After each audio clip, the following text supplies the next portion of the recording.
Understanding, put it in a nutshell, mastering English phrases. Hello, everyone. Welcome back to our channel.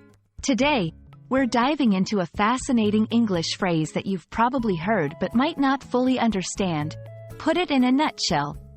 This expression is a powerful tool in English communication, and mastering it can really elevate your language skills.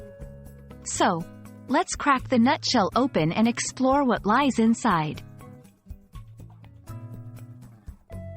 When someone says they're going to put it in a nutshell, they mean they will summarize the main points of a topic or an argument in a very concise and clear manner. Imagine squeezing a large idea into a tiny, compact nutshell. That's exactly what you're doing with your words, condensing information into a nutshell-sized summary. The phrase, "put it in a nutshell," has a literary and historical origin, believed to date back to ancient Rome. It is attributed to Pliny the Elder, who mentioned a story about a copy of Homer's Iliad, so small it could fit inside a walnut shell. This illustrates the essence of the phrase, conveying something large or complex in a small, simple form.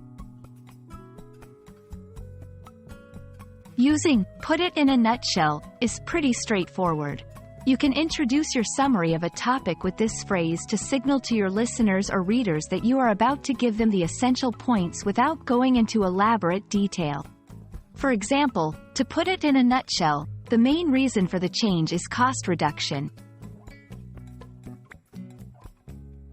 Let's look at a few examples to see how "put it in a nutshell" can be used in different contexts. In a business meeting, to put it in a nutshell, our sales have doubled this quarter.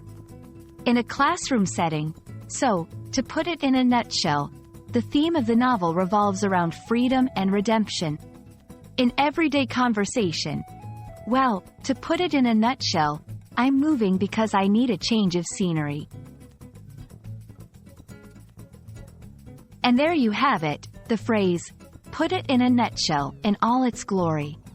It's a handy expression to summarize complex ideas into bite-sized, understandable pieces. We hope this video has helped clarify how and when to use it.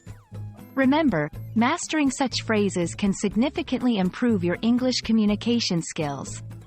Thanks for watching, and see you in our next video.